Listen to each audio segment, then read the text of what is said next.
The jungle pressed in around Colonel Ichiki as he crouched on the sodden bank of the Tenaru River, his knees sinking into the mud while he trained his field glasses on the American emplacements across the water. It was 2 a.m. on August 21, 1942, and the air over Guadalcanal hung thick and wet, clinging to fabric and skin as if the night itself were trying to smother movement.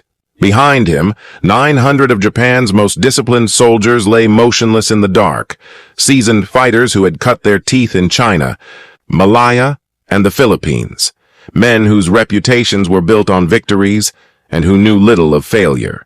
Ichiki adjusted the sword at his hip. Its weight against his side steadied him like a familiar old promise.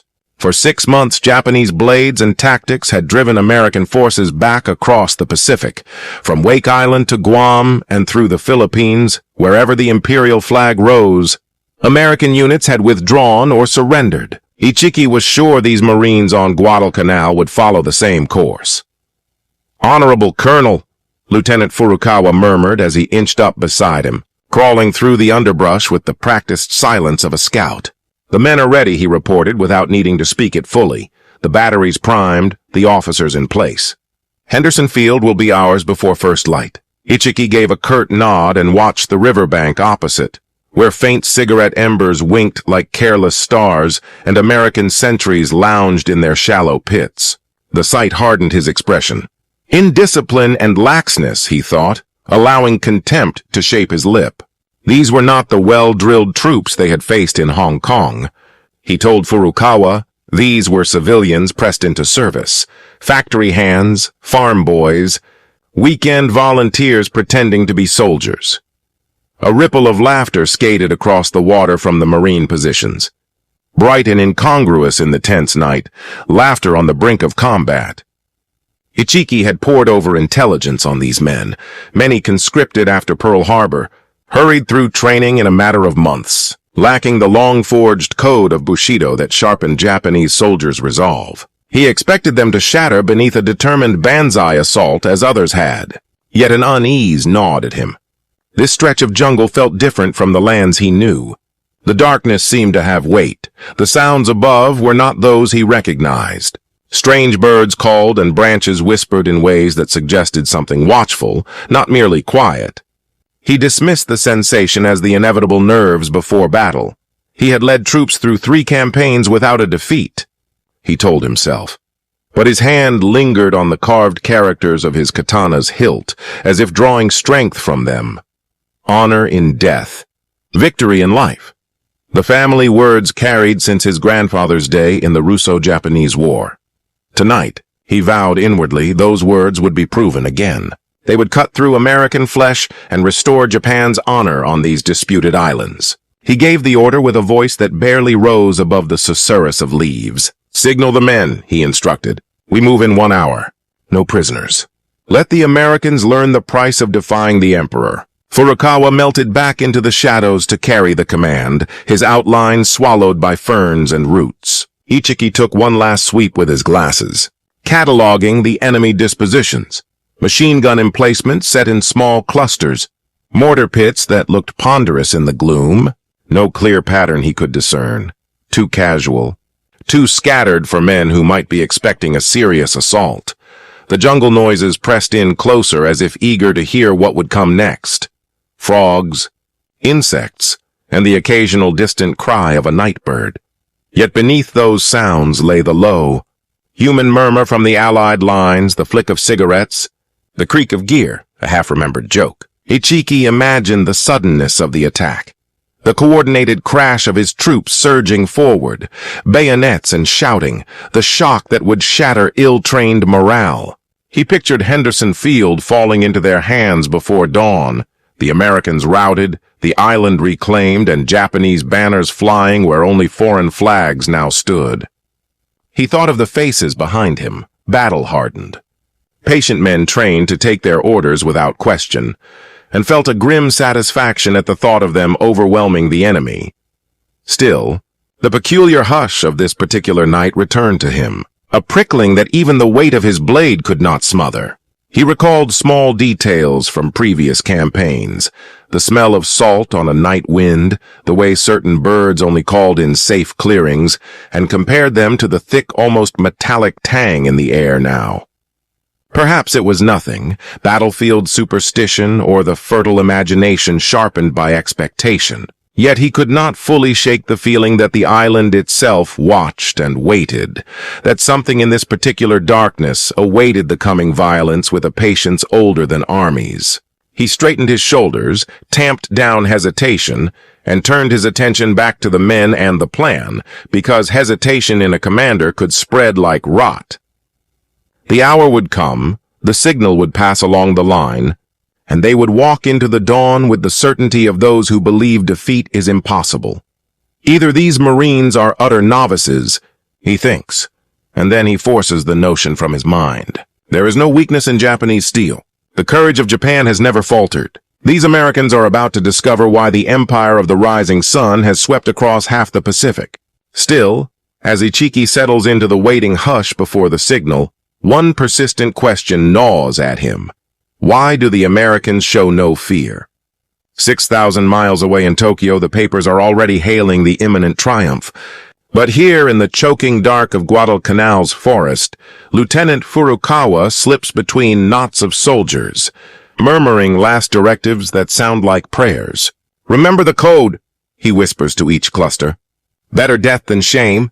Victory or death, no stepping back." The men answer with silent nods, their faces smeared with mud and set like stone. These are not raw conscripts, Furukawa adds inwardly. They are the Ichi detachment, plucked from the elite 28th Infantry Regiment. Private Yamamoto clutches his rifle with steady hands untested by combat. Sergeant Tanaka rubs his thumb along the bayonet's keen edge as if to reassure himself it will bite. They are the Empire's blade, and tonight they mean to strike deep. Across the narrow river, however, events are unfolding that will confound military expectation. Marine Sergeant Frank F. peers through the jungle gloom, part Cherokee instincts sharpening him into a hunter the Japanese cannot imagine. Beside him, Private Sid Phillips strips another belt into his machine gun with the careful economy of a farmhand who has spent his life fixing engines that stubbornly refuse to die. "You hear that?" he whispers to the man in the next slit trench. The jungle has gone eerily still. Too still. Even the insects have cut off their chorus. These are not the weekend soldiers Ichiki pictured. Philip survived the Depression, watched his family lose everything, and learned that sometimes you fight dirty to survive. Many of his men grew up stalking game in Arizona ranges where one mistake costs life, where patience, guile, and cold calculation matter more than melodramatic honor. They do not fight for emperor or ancestral rights. They fight to get home, and they are preparing to teach the Japanese army a mode of warfare their manuals do not cover. Colonel Ichiki stands, his fingers resting on the hilt of his sword in a motion older than memory. Around him 900 men brace for what they expect will be a swift banzai charge and a brief decisive engagement. They have rehearsed the sequence until it is muscle memory, the rapid river crossing, the synchronized rush, the panic and collapse of the enemy. No one has told them that Marine doctrine has no place for running. "Listen closely," Ichiki breathes to his battalion commanders, words so low they merge with the night. The American Marines are undisciplined individualists. They lack the spiritual backbone of Japanese troops. When we surge with fixed bayonets and cry the Emperor's name, their Western minds will fracture. They will scatter like hares. His reports reinforce his conviction. These Americans hail from a soft democracy where every man expects special treatment and collective sacrifice is hard to demand. How can such men oppose soldiers raised on 2 millennia of samurai lineage? On the other bank, machine gunner Art Pendleton runs his traverse drill for the umpteenth time, mapping arcs of fire with the methodical care of a Massachusetts factory hand who knows machines either function smoothly or people die. His loader, Whitney Jacobs, stacks belts of ammunition with meticulous care because growing up poor taught him that wasting anything, even a single round, can cost you your life. These Marines are not preoccupied with emperors or abstract ideals. They remember the Japanese soldier who the week before waved a white flag to draw Colonel Guda's patrol into a trap, then beheaded the survivors and mutilated their corpses. They think of Pearl Harbor, of comrades lost in the Philippines, of a war none of them asked for, but one they now intend to finish. For weeks they have turned this riverbank into a planned killing ground. The Japanese military mind cannot grasp what waits for them. Bushido demands honorable close combat where courage decides the outcome. These Americans carry no Bushido code. Instead, they possess something far more lethal, the desperate cunning of men who refuse defeat. Concealed mortars sit ready along the bank. Machine guns are sighted in interlocking arcs that will make the water run red. Flares stand by to turn the killing field into daylight. Even the barbed wire has been set not merely to stop attackers, but to funnel them into prepared slaughter zones. Private Jim Young squares his mortar sight one last time, thinking of his father's hunting lesson back in Ohio. Sometimes the prey believes he's the hunter's son. That's when you learn who the real predator is. At 2:50 a.m., Colonel Ichiki gives the signal. 900 Japanese troops leap up together, bayonets flashing under the stars, voices rising in the ancient war cry that has rolled across Asia for generations. They charge toward the river with utter certainty, convinced American nerves will snap under the pressure of Japanese steel. They have no inkling that they will meet a kind of fighting their doctrine never imagined. Americans who blend with the jungle, patient, remorseless, and utterly ruthless. The first of Ichiki's men spill into the Tenaru River, and for a heartbeat the world holds itself. Then hell yawns open and swallows them. The opening shot cracks from Marine Private Whitney Jacobs' rifle at 2:51 a.m., tearing the tropical night like shattered glass. In that single flash, 2,000 years of Japanese military tradition meet American firepower, and everything Ichiki believed about warfare crumbles. The Japanese war cry cuts the dark as hundreds of elite troops sweep into the water, bayonets like streaks of silver. They expect panic, rout, surrender. Instead, they encounter tactics absent from their manuals, Marines who fight like the island itself. Sergeant Art Pendleton's machine gun erupts first, its muzzle blaze sketching the riverbank in strobing light. Ichiki's soldiers, valiant and immaculately formed, pour straight into overlapping fields of fire that transform the shallow river into a slaughterhouse. "Jesus Christ!" Pendleton yells over the roar of his gun. They just keep coming.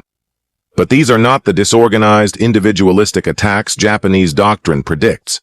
This is coordinated annihilation on a scale that makes Bushido irrelevant. Every Marine weapon fires into pre-selected kill zones. Mortar rounds, whose coordinates were pre-registered days earlier, begin to fall with brutal accuracy. Flares burst above, turning night to searing day and painting the attackers as dark targets in a shooting gallery. Colonel Ichiki watches with mounting dread as his flawlessly drilled, fiercely disciplined soldiers are cut down not by some superior courage, but by American engineering and planning. This is not honorable face-to-face combat. It is industrial slaughter, and his men have become the raw material. Private First Class Jim Young jams shells into his mortar tube as fast as his loader can hand them to him. Each blast throws geysers of mud, water, and flesh skyward. "We're not fighting soldiers," he shouts to his team. "We're exterminating insects." They press onward because Bushido compels them. Falling back is a shame worse than death. Each advance drives them further into a slaughter engineered by men schooled in American factories and on family farms, men who prize efficiency over ceremonial valor. Sergeant Frank F. moves like a shadow through the undergrowth, his Cherokee blood sharpening his instincts into a hunter's patience. When Japanese troops force the river crossing, they do not find routed opponents but lone Marines who stalk them in the dark with brutal time-tested methods. A single blade can find 3 throats before the men realize death is there. "This isn't war!" Lieutenant Furukawa wheezes, clutching a sucking chest wound as he watches his company fall apart. "This is butchery." He is not wrong. The Americans discard notions of honorable combat. They fight without rules or mercy, employing shotguns later deemed too cruel by many, and calling down mortar fire with the mechanical regularity of an assembly line. They fight from concealment at night, applying industrial techniques to men trained for personal, face-to-face fighting, and it annihilates the attackers. Colonel Ichiki, His once perfect uniform streaked with mud and blood, understands with terrible clarity that the lessons of his upbringing have failed him. These adversaries do not fight like soldiers in the old sense. They operate like a machine, a killing apparatus that consumes Japanese courage and leaves corpses in its wake. Private Al Schmid, half his face torn away by shrapnel, keeps his machine gun spitting even though he can no longer see. His loader barks corrections into his ear, left, more left, then fire. The weapon stutters and roars, mowing down men who die bravely and yet pointlessly. "They're in the wire!" shouts Corporal Johnny Rivers as attackers snare themselves in barbed coils that channel them straight into lethal arcs. The gun runs until its barrel glows and its water jacket boils, punished by unceasing fire. This is the instant when traditional Japanese military doctrine collides with American industrialized lethality, and doctrine loses. The Japanese charge with flawless courage and discipline. They leap above fallen comrades, scream the Emperor's name as bullets tear them apart. Their valor is absolute, their training immaculate, their honor beyond doubt, and it changes nothing. The Americans do not fight for honor. They fight to win, and winning here means killing every attacker as efficiently as possible. Private Sid Phillips watches through. His mortar sight as youths from farms and cities thousands of miles away are blown into fragments by American explosives. There is no triumph in his gaze, no romance. Only the grim resolve of a man who knows survival sometimes requires killing whatever is trying to kill you. The river runs red. Bodies stack 3 and 4 deep in the shallow water. The noise of American weapons becomes relentless. Machine guns, mortars, rifles, shotguns, all unleashed together in a coordinated chorus of destruction that turns elite Japanese soldiers into scattered meat. At 4:17 a.m., Colonel Ichiki takes his own life, not in a heroic close fight, but alone in the jungle, disemboweling himself with his ancestral blade because he cannot face the truth. He believes that American cowardice has just annihilated the finest soldiers Japan could field. His note, found days later, contains one line: "We did not understand what we were fighting." By dawn, some 890 Japanese lie dead along roughly a 100-yard stretch of riverbank. The Marines have lost 43 men. The brutal math of those losses tells the story plainly. This was not warfare as the Japanese knew it, but extermination. Sergeant F walks among the bodies as morning light sifts through the canopy.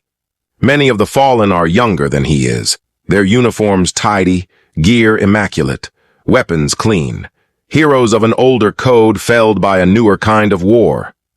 Private Phillips stares at a boy who cannot be more than 17, still clutching a photograph that must be his family. The boy's eyes lie open, fixed on nothing, and Phillips feels a hollow certainty settle in his gut. This is what modern combat has become, not chivalry and honor, but cold, efficient slaughter.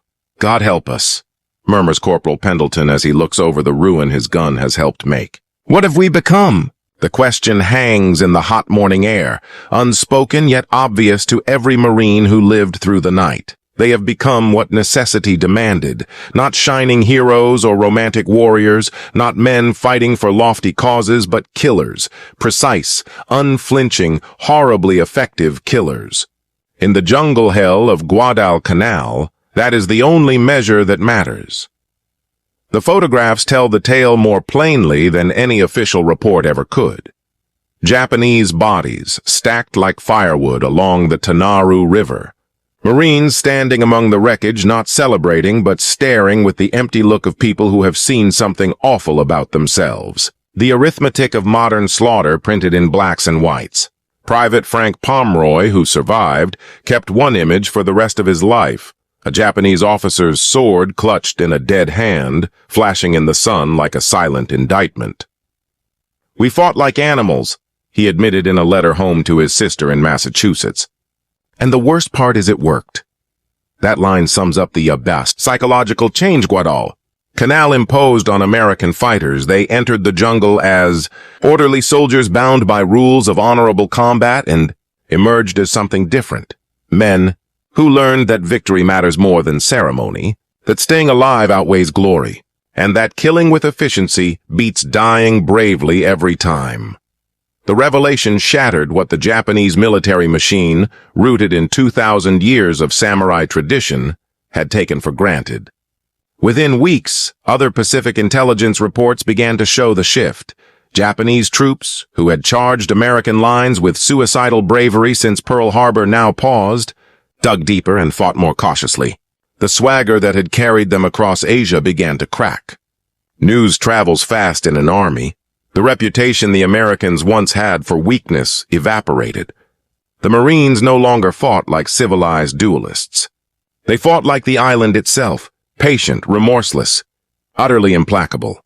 Lieutenant Colonel Merritt Edson, who led Marines at what became Bloody Ridge, received a captured Japanese officer's note that summed up the new reality. Your soldiers fight without honor, but they fight to win. We can no longer count on your weakness. That sentence marks one of the most consequential strategic turns in modern warfare. For the first time since Pearl Harbor, Japanese commanders had to assume American competence instead of expecting collapse. They had to plan for resolute resistance rather than swift capitulation. They had to prepare for grinding engagements instead of lightning victories. Japan's Pacific strategy, built on quick conquests, unraveled when defenders learned to endure and inflict attrition. The effect rippled from Guadalcanal to Tarawa, Saipan, Iwo Jima, and Okinawa, places where Japanese defenders met not the weekend fighters they had assumed, but seasoned killers hardened by the Solomons. Men who understood that war is not about honor, but about making the other side pay with lives. Decades later, Sergeant Sid Phillips put it bluntly. We went to Guadalcanal as boys playing soldier. We came back as men who knew how to kill efficiently. The Japanese never foresaw that change, and it cost them dearly. Yet the price was not only strategic. The Marines who fought there returned carrying a darkness they could not shed. They had discovered that civilized men can turn savage when survival requires it. They learned that courage without skill is suicide, that honor without victory is simply death, and most unsettling of all, they learned they were astonishingly effective killers. Private Art Pendleton, whose gun had mowed down hundreds, never spoke of the battle with his children. When asked, he replied, "We did what we had to do." His war diary, found by his grandson after Pendleton's death in 1987, ends on August 22, 1942, with 4 words, "God forgive us all." Historians now point to Guadalcanal as the moment American forces matched Japanese ferocity with industrial effectiveness. But the lesson runs deeper than tactics. Guadalcanal exposed how thin the veneer of civilization can be when survival is on the line. Ordinary men, farmers, factory hands, shop clerks, can become exceptionally lethal when driven. The Japanese who fell in the Tenaru River were brave, disciplined, and true to their code. They died for emperor and country with absolute courage. Yet courage alone could not prevail against an enemy that had set aside ritual for ruthless efficiency, that fought not for glory but to live. In the end, the story written in Japanese blood along a jungle waterway on a remote Pacific isle is stark and simple. Sometimes the side willing to fight the dirtiest is the side that goes home. In 1942,